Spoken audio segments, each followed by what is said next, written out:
आज हम बात करने वाले हैं गुरुत्वाकर्षण के बारे में, या फिर ये कहते हैं कि हमने ग्रहों को बहुत सुना है, गुरु के बारे में बहुत सुना है, नंबर 3 के बारे में बहुत सुना है, लेकिन क्या आपने गुरुत्वाकर्षण को सुना है?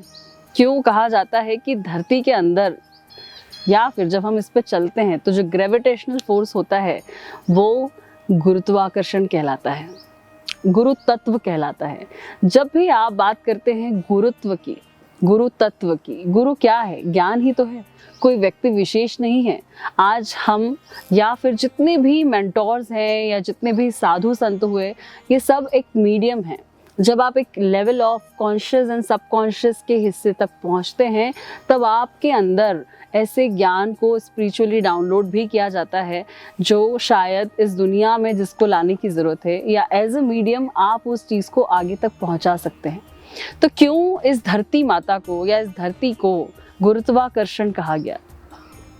कई सारी जनरेशन आपने देखा ही होगा कि हम कई बारी घूमने जाते हैं, हमारी प्राचीन धरोहर को देखने जाते हैं, हमारे सनातन को जब हम समझते हैं तो हम पुराने प्राचीन मंदिरों को, हम कृष्ण जी की जन्मस्थली को, राम जी की जन्मस्थली को, श्रीलंका में जाते हैं, हमें कई सारे ऐसे सबूत मिलते हैं, वजूद मिलते हैं जहाँ पे हम ये जानते हैं कि हाँ, यहाँ पे ज़रूर श्री राम बसे होंगे, यहाँ पे ज़रूर हनुमान आए होंगे, यहाँ पे ज़रूर कुछ ऐसा हुआ होगा जहाँ कृष्ण जन्मे होंगे, जहाँ रासलीला हुई होगी। जो निधि वन है वहाँ से ये देखा जाता है कि वाकई में वहाँ पे रोज़ाना ये सब चीज़ें होती हैं। आखिर क्यों इनके इतनी इन्फॉर्मेशन वहाँ की मिलती है, या वहाँ जाने के बाद में हम उन जगहों से इतने कनेक्ट हो जाते हैं, स्ट्रांगली कनेक्ट हो जाते हैं कि हमारा जो बिलीफ सिस्टम है जो मान लेता है। कॉन्शियसली कई बार हम ये सवाल करते हैं कि क्या ये सच भी था, लेकिन सबकॉन्शियसली हमारा माइंड उस चीज़ की अनुभूति कर पाता है कि यस, वो सच था। जैसे हमारे पूर्वज कि 3 से 4 जनरेशन या 5 जनरेशन के बाद हम भी नहीं जानते कि हमारे पूर्वज कैसे थे। तो फिर ये जो पूर्वज हैं, ये जो एंसेस्टर्स हैं जो कि कई सदियों पुराने हैं, उन्हें भी हम कैसे मानेंगे कि वो सच है? बट हाँ, हमारा सबकॉन्शियस तो ये जानता है कि वो सच है। इसीलिए इस धरती पर तो सारे ही जितनी सदियों से जनरेशन टू जनरेशन जितनी पुरानी इन्फॉर्मेशन है वो इसी जगह पे ही तो है, यहीं पे तो समाहित है। आज हम जहाँ बैठे हैं वहाँ पे इस ज़मीन पे क्या क्या हुआ होगा, क्या क्या चीज़ें इस जगह पर हुई हैं, वो भी हम नहीं जानते, लेकिन एनर्जी ज़रूर जानती है। इसीलिए इसको गुरु तत्व का सबसे बड़ा जो ब्रह्मांड का हिस्सा होता है वो होता है हमारा ये भूतल, ये ज़मीन, ये धरती माता। इसीलिए एलिमेंटल बेस पे भी जब हम पंच तत्वों पर जाते हैं तो धरती माता ही सबसे ज़्यादा बड़ी कनेक्टिविटी में आती हैं, और उसके बाद आता है आकाश तत्व। लेकिन उसके बीच में जो कुछ कम गुणों के साथ यहाँ पर सारे तत्व होते हैं वो होता है जल तत्व, फिर आता है हमारा वायु तत्व, फिर अग्नि तत्व। इसी तरह से हमारा सीक्वेंस भी चलता जाता है। तो आखिर इसे गुरुत्वाकर्षण इसीलिए कहा जाता है क्योंकि सबसे बड़ा गुरुत्व या सबसे बड़ा नॉलेज ऑफ इंफॉर्मेशन जो स्टोर्ड होता है वो हमारी अर्थ में होता है, और इसी के साथ साथ ये जो तत्व है ये हमें इसकी तरफ आकर्षित करता है। कब आकर्षित करता है? जब हम इस दुनिया में पैदा होते हैं, इन पंच तत्वों से हमारी उत्पत्ति होती है, तब हमें ये अपनी तरफ खींचता है और हमें इस दुनिया पे बनाए रखता है, हमें इसका चल देता है। लेकिन जब हम अपनी आत्मा छोड़ते हैं, शरीर को जब हमारी आत्मा छोड़ती है, तब उस आकाश तत्व की तरफ हम चले जाते हैं, क्योंकि वहाँ पे ग्रेविटेशनल फोर्स काम नहीं करता। ये जो एनर्जी एक्सचेंज है, ये जो नॉलेज या इंफॉर्मेशन का एक्सचेंज है, ये धरती से आकाश और आकाश से धरती की तरफ ही चलता है। तो जितनी भी हमारी सोल जर्नी है या हमारी आत्मा का जो कह सकते हो एक पथ संचलन है, या एक के बाद एक नए जन्म को लेना, ये सारी इन्फॉर्मेशन स्टोर है उस आकाश में। उस आत्मा स्वरूप को आकाश स्टोर रखता है। लेकिन जो कर्मा हमने यहाँ पर बिताया है, जो जिया है या जो दिया है, वो इस अर्थ में समाहित है। तो देखा जाए तो हमारे कर्मों का लेखा जोखा सारा कुछ अर्थ में भी स्टोर है और सारा कुछ आकाश में भी स्टोर है, और इसी के साथ हमें यहाँ पर भेजा जाता है। और हमारे जो 7 लेयर्स ऑफ एग्जिस्टेंस आपने सुने होंगे वो कुछ और नहीं है, हमारे सातों चक्र हैं, सातों चक्र से निकलने वाली किरणें हैं। और ये किरणें जो इंद्रधनुष के फॉर्म में हमारे आकाश में चमकती हुई दिखती हैं आपको, ये हमारे एग्जिस्टेंस का एक जीता जागता स्वरूप है। क्यों हमारे अंदर से रोशनी निकलती है, हम इल्यूमिनेट होते हैं, हमारे अंदर से ऑरा निकलता है, वो उसका यही फॉर्म है कि जो ये आकाश है, इससे जो हमारी सूर्य की रोशनी से हमारा जो सर्वाइवल है, या फिर ये अर्थ पे जो ये ज़िंदगी दिखाई देती है, फर्टिलिटी दिखाई देती है, प्रोडक्शन दिखाई देता है, ये उस ऊर्जा को ही तो अपने अंदर खींचता है, उस ऊर्जा से ही तो दमकता है। और जब उसी ऊर्जा को आप खाते हैं, उसी ऊर्जा से आप जीते हैं, उसी ऊर्जा से आपको फ्यूल मिलता है, ऊर्जा मिलती है अपनी ज़िंदगी को चलाने के लिए, एक चल मिलता है, उसी से हम उसी एनर्जी को क्योंकि सोक कर रहे हैं तो उसी से हम एल्यूमिनेट होते हैं और वही ऑरा के रूप में जाना जाता है, उसे पढ़ा जाता है। उसे पढ़ने के लिए भी जब आप अच्छे मेडिटेशन में या अपने इस पेरिफेरल विजन को, मीन्स आप जब देखते हैं तो आप सामने की तरफ देखते हैं, लेकिन आपको अपने चारों तरफ की दिशाओं का भी नॉलेज होता है। मतलब कि आप इधर भी देख पाते हैं, राइट में भी देख पाते हैं, लेफ्ट राइट भी दिखता है, लेकिन हमारा फोकस क्योंकि सेंटर में होता है, तो जब आप अपना पेरिफेरल विजन भी एक्टिवेट कर लेते हैं धीरे धीरे दृष्टि त्राटक के दौरान, तो आप आसानी से ऑरा को भी समझने लगते हैं। आपके अंदर से निकलने वाली जो लेयर्स हैं वो ये बता देती हैं कि आपकी लाइफ में आपके चक्रों के हिसाब से आपके शारीरिक संरचना में कौन सी दिक्कतें हैं या कौन सी नहीं है, या मेजर फोकस जो आपका है वो किस चक्रा, किस एनर्जी पर है।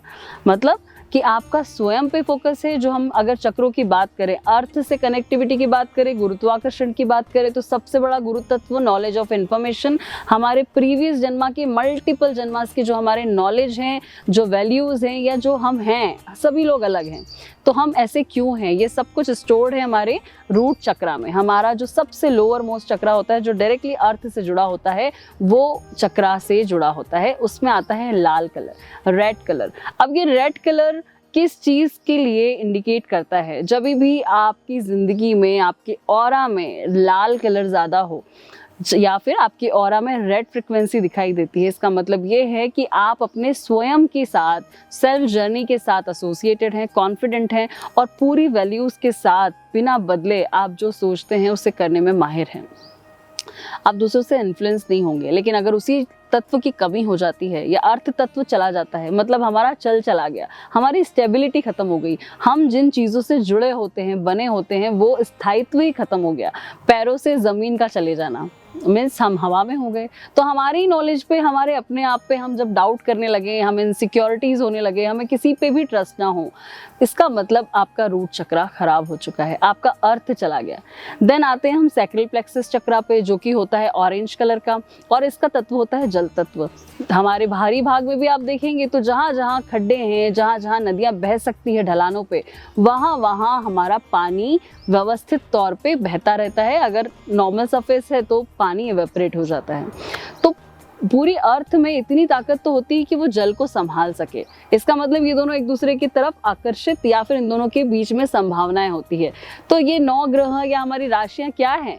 यही तो है, जिनका अर्थ तत्व है और जिनका चल तत्व है, मतलब पानी है, वो हमेशा चंचलता की तरह दौड़ता जाएगा, लेकिन अर्थ जो है वो उसे संभाल सकती है, अपने पास में प्रोटेक्ट रख सकती है, इसीलिए उसके अंदर वो चीज़ है।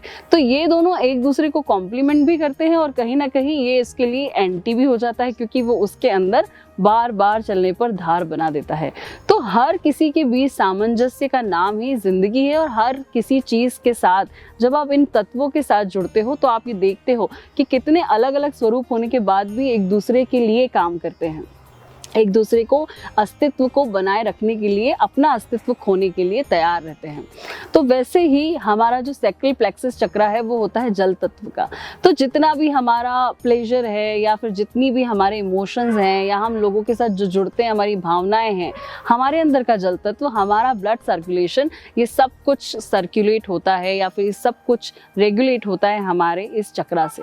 और जब भी किसी व्यक्ति का ऑरेंज चक्र मतलब कि ऑरेंज कलर की वेवलेंथ अच्छी होती है ऑरा में, उसका सैक्रल प्लेक्सस बहुत ही अच्छा होता है, प्रोमिनेंट होता है। वो अपने वे ऑफ लव को बहुत ब्यूटीफुली एक्सप्रेस कर पाते हैं, अपनी ज़िंदगी में बेहतरी की तरफ आगे बढ़ पाते हैं, हर रिश्ते में एक अच्छा हेल्दी रिलेशनशिप मेंटेन कर पाते हैं। लेकिन यही ये चक्रा अगर थोड़ा सा लोअर एनर्जी पे आता है तो वहीं आपके चक्रा में ये चीज़ दिखाई देती है कि आपको रिलेशनशिप्स में इमोशनली या मेंटली कहीं ना कहीं कुछ ना कुछ शॉक्स मिले हैं, अलग अलग संस्कार के लोग मिले हैं जिसने इसकी एनर्जी को घटा दिया है। देन आप आगे बढ़ेंगे इस पर तो आता है सोलर प्लेक्सस चक्रा, जो कि हमारी नाभि में होता है। हम अपने पूरे के पूरे प्लैनेट्स पे भी देखें तो उसके बाद जो आता है अग्नि तत्व आता है। क्यों आता है अग्नि तत्व? क्योंकि इससे निकलने वाली जो वुड एलिमेंट है, जो लकड़ियां हैं जो कि ट्री के फॉर्म में बढ़ती हैं, उसी से अग्नि को मतलब पैदा किया जाता है। जब आप चिंगारी के फॉर्म में पत्थरों से चिंगारी निकालते थे पहले के लोग और अपने इन्हें वुड को जलाते थे, इग्नाइट करते थे, जिससे कि हम अपना खाना पका सकते थे या फिर हम अपना डिफेंस कर सकते थे। तो फायर एलिमेंट 3rd नंबर पे आता है। और वैसे ही हमारे शरीर में भी फायर एलिमेंट हमारी नाभि चक्रा पे आता है, जो कि आपके होल सोल आकर्षण का प्रतीक होता है। फ्यूल क्या करता है? आपको काम करने की प्रेरणा देता है, आप में विल पावर को जागृत करता है। अगर आपका पेट खराब होता है तो आप कितने मूडी हो जाते हैं, मूड स्विंग से गुजरते हैं। अगर आपका अग्नि तत्व नहीं जागृत होता है तो आप कॉन्फिडेंटली किसी भी चीज़ को नहीं कर पाते हैं। इसीलिए अग्नि तत्व को मेंटेन करने का अगर एक सिंबल सा आप तरीका देखें तो अपना मेटाबॉलिज्म रेट देख लीजिए। अगर मेटाबॉलिज्म रेट अच्छा है इसका मतलब नाभि चक्र अच्छा है। अगर उसका चक्रा का कोई डिस्टर्बेंस होता है, पेट से रिलेटेड समस्याएं होती है, तो नाभि चक्र इम्बैलेंस हो जाता है और आपके अंदर से जो येलो लाइट है, येलो कलर की वेवलेंस है, वो भी बहुत संकुचित फॉर्म में आ जाती हैं। तो इसका करना क्या है, इनके उपाय भी हम अगली वीडियो में जानेंगे। अब इसके बाद आते हैं हमारे हृदय चक्रा पे, जो कि होता है एयर एलिमेंट। ये सारे चक्र हमारे मटेरियलिस्टिक डिज़ायर्स को कंप्लीट करने के लिए देते हैं, क्योंकि ये अर्थ के साथ कनेक्टेड हैं। हमारे कार्मिक पैटर्न्स से हमारा स्पिरिचुअल कनेक्शन डेवलप होता है। तो जो कार्मिक चक्रास है वो तो लोअर चक्रास ही हैं, क्योंकि वो ग्रेविटेशनल फोर्स के साथ आते हैं। इस दुनिया में हमें रोटी कपड़ा मकान पाने के लिए जो जो चीज़ों की ज़रूरत होती है वो इन्हीं चक्रा से रेगुलेट होती है। लेकिन उसके बाद जब हार्ट चक्रा को आप क्रॉस करते हो तब आप स्पिरिचुअल कनेक्टिविटी की तरफ पहुँचते हो, क्योंकि एयर एलिमेंट आपके अंदर भावनाओं का संचार करता है। जो बात आप कभी कहते नहीं और जो बात आप सोचते हो वो आप आपके कहने वाले शब्दों से भी ज़्यादा तीव्रता से सुनाई देती है। ये आपका हार्ट चक्रा कहता है, क्योंकि आपका हार्ट चक्रा जो होता है ये एयर एलिमेंट है। आपकी फीलिंग्स दिखती नहीं है लेकिन समझ में आती हैं। तो आपकी जो फील फैक्टर है वो आसानी से सामने वाला समझ जाता है। चाहे आप उसे मैनिपुलेट करो, वो आज नहीं समझेगा, वो कल समझेगा, लेकिन आपकी भावनाएं आपके शब्दों से भी ज़्यादा तेज़ तरीके से सुनाई देती हैं। ये आपका हार्ट चक्र का काम है। तो जितना भी लव है, बाउंडिंग है, या फिर लोगों के साथ जो हमारा जुड़ाव है, गैदरिंग्स हैं, वो इसी चक्रा से बैलेंस होती हैं। और ये ग्रीन कलर का होता है, तो जो ग्रीन वेवलेंस हैं उसी से पता चलता है कि आपके ऑरा में आपका हार्ट चक्रा सही से काम कर रहा है नहीं कर रहा है। फिर आते हैं हमारे थ्रॉट चक्रा पे, फिर आता है हमारा third eye chakra, and then आता है हमारा क्राउन चक्रा। ये साउंड को प्रोड्यूस करता है। मीन्स हमारा सीधे सीधे आकाश तत्व की अगर हम बात करें तो यहाँ पे साउंड है, फ्रिक्वेंसी है, जो कि किसी भी चीज़ को पैदा करती है। यहाँ पे किसी भी चीज़ का कोई भी ठहराव नहीं है। लेकिन अगर आप अपने इस थ्रॉट चक्रा को स्ट्रॉन्ग करना चाहते हैं तो आप मंत्रा की चैंटिंग कीजिए, आप अच्छा बोलिए। आप जो भी सोचते हैं या तो वो बोलें अच्छे शब्दों में या तो ना बोलें। आप नहीं बोलते हैं तो वो आपके अंदर और गहरा बनता जाता है, लेकिन आप जब बोलते हैं तो उतने ब्यूटीफुली वो चैनलाइज होता है, क्योंकि आपसे बोला हुआ एक शब्द सिर्फ आप तक नहीं रहता, वो कई कानों तक जाता है और कई जिंदगियों पे अफेक्ट करता है। तो इसीलिए अपने इस थ्रॉट चक्र का यूटिलाइजेशन सही चीज़ों में करें।